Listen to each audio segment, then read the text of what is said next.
Why is generational demographics something that really matters to us? Most advisors today is a 55-year-old male. They look across the table at their baby boomer's son or their baby boomer's daughter. This baby boomer has been a client for years. And they pitch that son or that daughter the exact same way they've pitched their parents, saying, this is what I can do for you, just like I did it for your mom and dad. Here's why I provide value to you, just like I did it for your mom and dad. What these advisors don't know is this next generation makes business decisions and buying decisions on a completely different data set than what these advisors have been selling historically. So as they're trying to make a connection and get in line to manage the inheritance, if there will be some, they've got to know who their target market is, who they're talking to, what's important to them, how they're going to, this next generation is going to evaluate this advisor's business, what they're looking for. And most people sell the way they want to be sold to. And when they do that, they miss the opportunity for the next generation.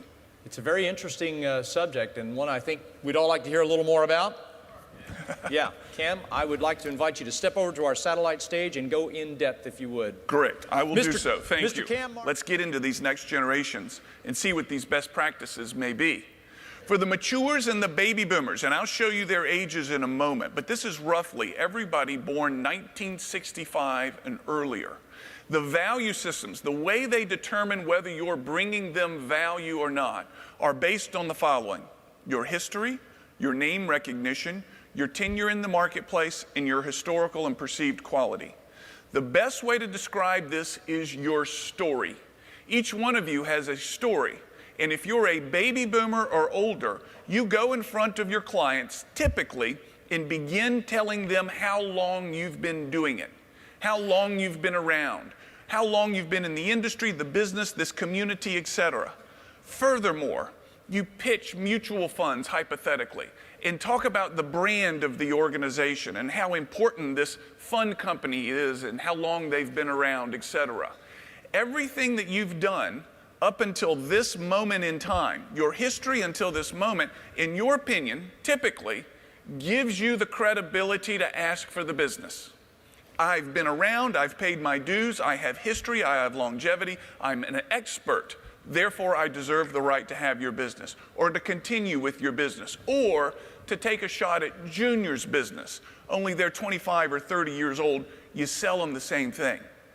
As we look at how our society has changed, and how these different generations have been brought up, and what they've been taught is important, you see things change. The Gen X, and in these two generations, to best position what you have to offer them, you must talk to them about them and their future, to them about them and what's going to happen. Please don't get bogged down in here's about me and where I've come from. Instead, focus on them and what's going to happen next. What does your collateral material reflect? Likely, my experience in working with advisors for the past 5 or 6 years, those websites are full of story, of detail, of background, of here's how I've come to this position. I want you to consider who's looking at your curb appeal now and talk to them about their future and where they're going. Two extreme examples that I'll show you here. These are way over the top. Save them time. Become members of their team. Boomers are big on team behavior. It is one of the words in the baby boom generation that resonates the most. Team. I want to be a part of your team. I'm all in now. I'm a part of your team. The boomers' teams are not exclusively internal. They can include advisors. The matures, who predate the boomers, the definition of team was people that are in my family or work for me.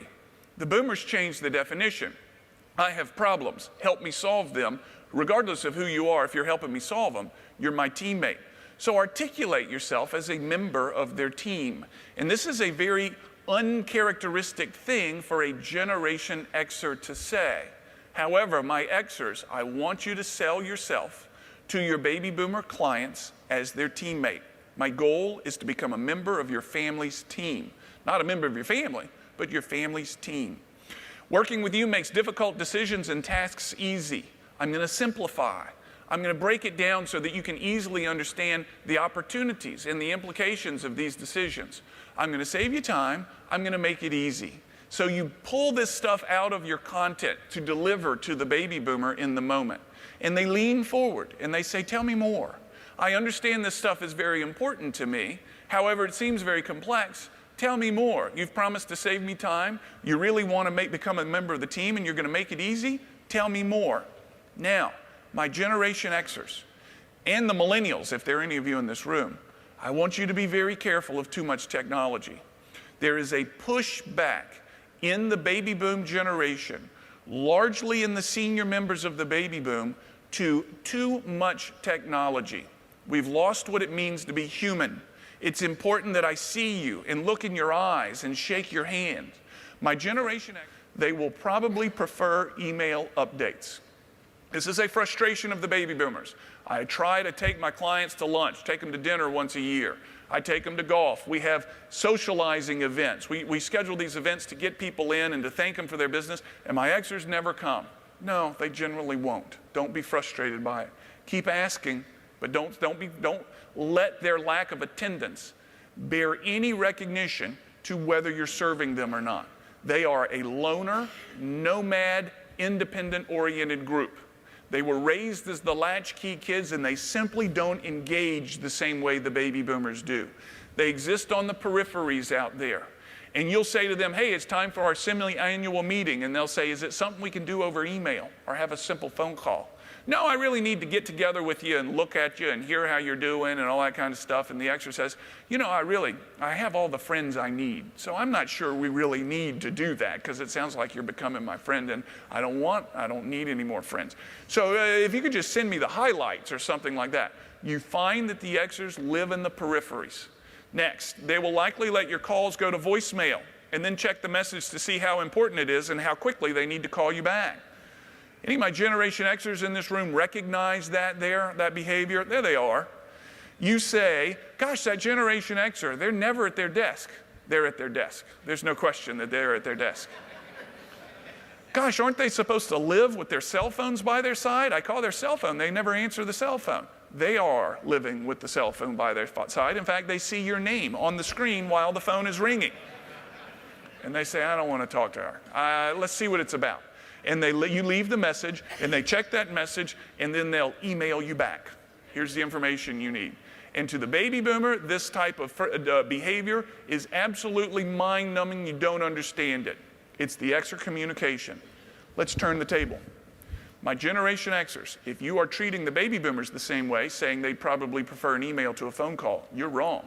Call them, no doubt. Call them. Do that. It's very important. And if you have multiple Xers calling on the same baby boomer, you're going to stand out for reaching out interpersonally to them.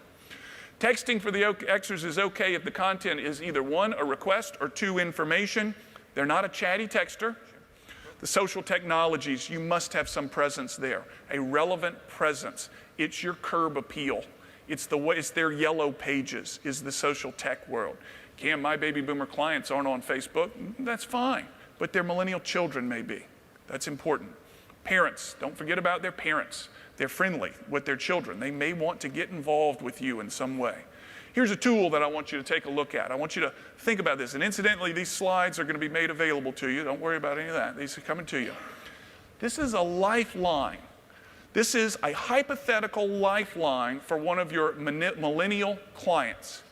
You've gotten the appointment. He or she is now in front of you.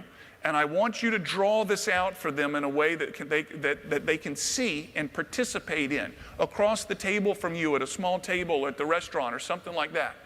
They were born 92, 93, somewhere around there. Census says they're going to live to be 77, probably older.